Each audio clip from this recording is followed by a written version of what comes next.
Today, we're talking about pesticides in your food, and I believe that eating organic fruits and vegetables is one of the best ways to avoid them. Now, to prove it, we conducted a very simple experiment. Went to a grocery store, and we bought conventional and organic produce. And then, we had them tested for pesticides. Here's what the lab found. We started with celery, just an example of what vegetables might be in our lives. We bought both organic and conventional celery, and we tested both for pesticides. In the organic celery, we found no detectable pesticide residue. In the conventional or non-organic celery, we found residues from 3 pesticides. 3 different types of pesticides were found, which means that these vegetables, even after being picked and shipped and processed, still had toxins in them, and you're bringing this into your home. Now, for fruits, we chose peaches, which is a notoriously dirty fruit. Means that pesticides get into it all the time. In the organic peaches, we found residue from 2 pesticides, but at very low levels. So it's still there, but very low levels. In the conventional peach sample, not organic, you guys ready for this? 7 pesticides. Residues from 7 pesticides. That means 7 different types of toxins were found in these peaches. So Dr. Green, analyze this for us. What does this mean? Well, the results are clear. When you choose organic, you're choosing fewer pesticides. And your results are very consistent with what the USDA finds and other labs around the world find. Again and again, choosing organic, you get a smaller level of pesticides.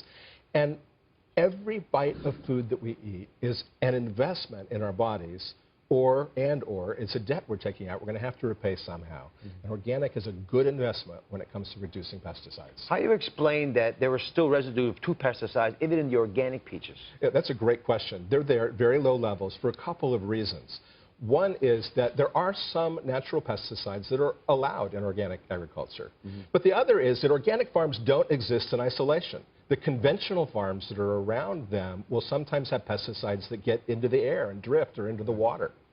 So organic is not part of the problem, it's part of the solution. Now, I want to be clear about this. What I'm hearing from Dr. Green is that no matter what we eat, there's still a pretty good chance there's going to be some contamination of pesticides because we live in a globe that's all connected. I also want to be clear that the levels of pesticides we found in the food here, they tested below the levels that the government allows. Right. So that's okay. They're in the safe zone. The key question is that good enough for you and your families? Dr. Green, your thoughts? So I can't look a person in the eye and say that those levels are safe. We just don't know enough. At real-world exposure levels, we have real health concerns and questions that are still out there. I think that some of the levels should be changed. And there's some pesticides, like the organophosphates, that I don't believe we need to be using anymore. Why add unnecessary toxins to the food that's becoming part of our bodies? So, Diana, let me ask that question of you, if you don't mind. Earlier on, you said the pesticides weren't on your radar screen. How has this discussion influenced that radar screen image? You know, I can't help but think that I grew up eating all the same fruits and vegetables that I'm feeding to my kids, and pesticides weren't an issue. And I grew up healthy and fine. So honestly, I may make some changes, but I'm probably not going to go radical and change my children's entire diet. So I got to say, and then I'll speak to your point. As physicians, we just don't know.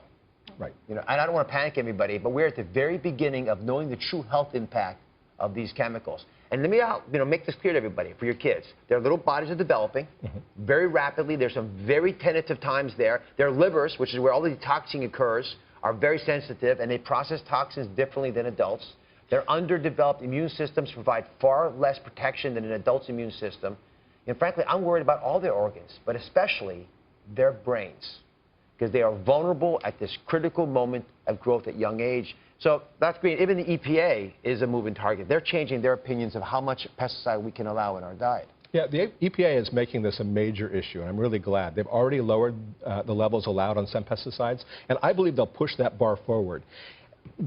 Pesticides may turn out to be the next lead. We used to all think when I was growing up that lead was fine, it wasn't affecting us. Then we learned it was affecting the brains, we got rid of it in gasoline, and everyone's IQ went up a little bit. I think we have potential for that. Did it really? Yeah. Can you imagine that?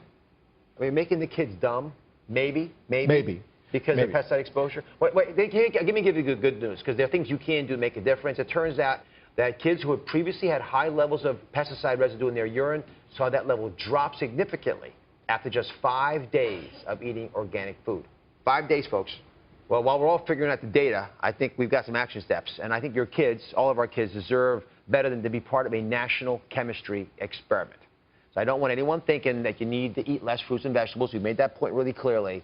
But I do think you can get your kids to eat healthier one way or the other by choosing the right foods to make organic. So I'm saying it clearly now. I want you to eat organic foods. And when we come back, I'm going to tell you exactly which ones to start with. Stay with us.